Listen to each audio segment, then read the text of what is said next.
महिलाओं के लिए इतनी सारी सुविधाएं देखिए, महिला आबादी का आधा हिस्सा है और अगर हम महिलाओं की बात कर रहे हैं सशक्तिकरण की, मुझे लगता है कि वो उचित है और ये चीज़ें जो है वो बहुत बेहतर ढंग से आगे बढ़नी चाहिए।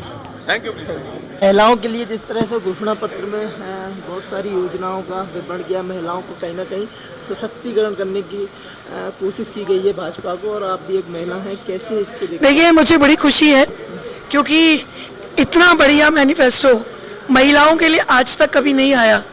और ये जो संकल्प पत्र आया है, इसमें भाजपा ने जो संकल्प लिया है महिलाओं को सशक्त करने का, मुझे पूरा विश्वास है कि ये होगा और आने वाले समय में महिलाएं और सशक्त होकर हिमाचल प्रदेश में आगे आएंगी।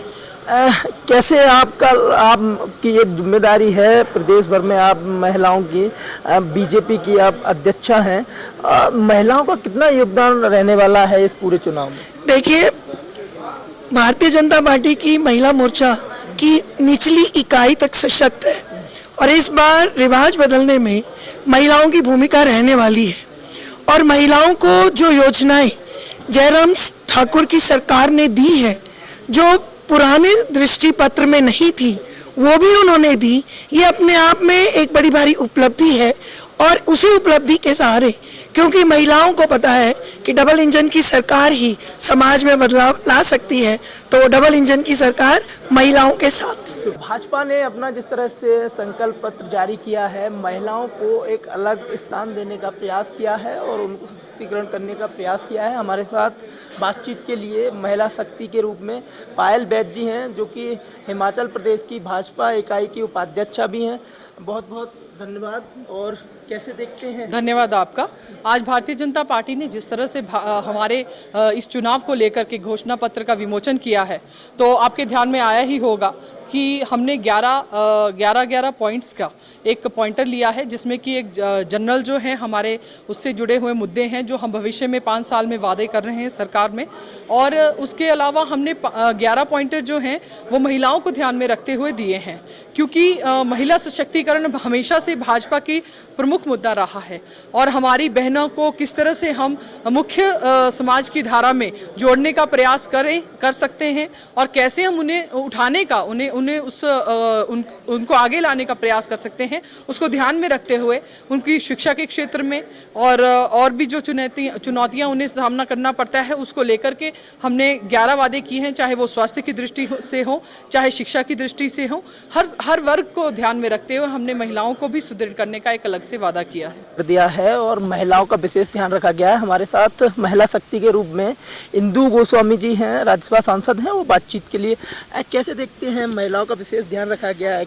मैं इस घोषणा पत्र को स्वर्णिम घोषणा पत्र कहूँगी, क्योंकि पहली बार है महिलाओं के लिए भी संकल्प पत्र लेके आई है हमारी भारतीय जनता पार्टी, और उसमें 11 बिंदुओं को लिया गया है। उसमें बेटियों के विकास की गाथा भी लिखी जाएगी और महिलाओं के सशक्तिकरण की नई इबारत लिखी जाएगी। क्या लग रहा है कि पूरे प्रदेश भर में महिलाओं का क्या योगदान रहेगा इस राज्य और रिवाज? हम प्रदेश के 50% आबादी हैं और पिछले 8 वर्षों में जो केंद्र में प्रधानमंत्री नरेंद्र मोदी जी के नेतृत्व में जो सरकार रही है और प्रदेश में मुख्यमंत्री जयराम जी के नेतृत्व में सरकार रही है, उन्होंने ऑलरेडी महिलाओं के विकास के लिए बहुत से कार्यक्रम और योजनाएं चलाई थी।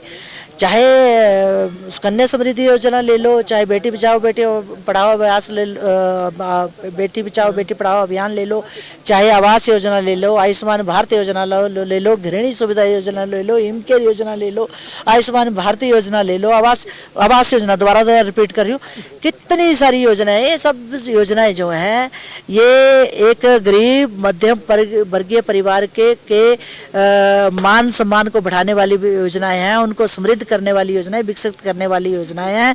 और ये योजनाएं कहीं ना कहीं महिलाओं के विकास से जुड़ी हुई हैं, क्योंकि जो परिवार खुशहाल होता है, समृद्ध समृद्ध होता है, सबल होता है, उस परिवार की महिला भी खुशहाल, समृद्ध और सबल होती है। तो महिलाओं के विकास की इबारत जो है पिछले 5 साल में और 8 साल के नरेंद्र मोदी जी के नेतृत्व वाली सरकार ने लिखी है, उसको आगे बढ़ाने के लिए और आगे उसको उस विकास की धारा को ले जाए।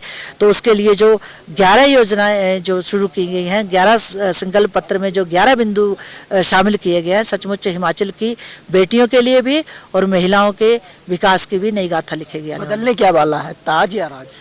रिवाज बदलने वाला है, रिवाज बदलने वाला है। पुनः भारतीय जनता पार्टी की प्रदेश में सरकार आने वाली है और प्रदेश की महिलाएं इसमें बहुत महत्वपूर्ण भूमिका निभाने वाली है। तो ये थे इंदु गोस्वामी जी, जिन्होंने किस तरह से बताया है कि प्रदेश में राज नहीं रिवाज बदलने वाला है। हिमाचल में मौजूद हैं हम, हिमाचल की राजधानी शिमला में। आज जिस तरह से भाजपा द्वारा, प्रदेश की भाजपा द्वारा जो चुनाव है, चुनाव में प्रदेश की भाजपा के द्वारा संकल्प पत्र को जारी कर दिया गया है। संकल्प पत्र में विशेष 11 बिंदुओं का जिक्र किया गया है, जिसमें यूनिफॉर्म सिविल कोड और महिलाओं को सशक्तिकरण बनाने के लिए बहुत ज़्यादा फोकस किया गया है। बात की गई है, अगर जेपी नड्डा द्वारा, प्रदेश जो राष्ट्रीय अध्यक्ष है उनके द्वारा बात की गई है कि हम यहाँ पे राज नहीं रिवाज बदलेंगे। और कांग्रेस का जिक्र करते हुए बताया है, कांग्रेस सिर्फ झूठे वादे, खोखले वादे और जो पॉपुलर नारे होते हैं उनको उसमें लिखने के बाद जो लिखता है उसको पढ़ना नहीं आता है, जो पढ़ता है उसको पता नहीं होता क्या पढ़ना है। खासकर जो कांग्रेस को निशाना साधा है, तंज कसा है। और उनके अगर संकल्प पत्र की बात करें, भाजपा के संकल्प पत्र की बात करें, तो हर वर्ग के लिए बहुत जो सुविधाएं हैं, सुविधाओं को लेके महिलाओं का विशेष फोकस किया गया है। अपने सहयोगी संवाददाता के साथ सक्षम न्यूज़ इंडिया, शिमला।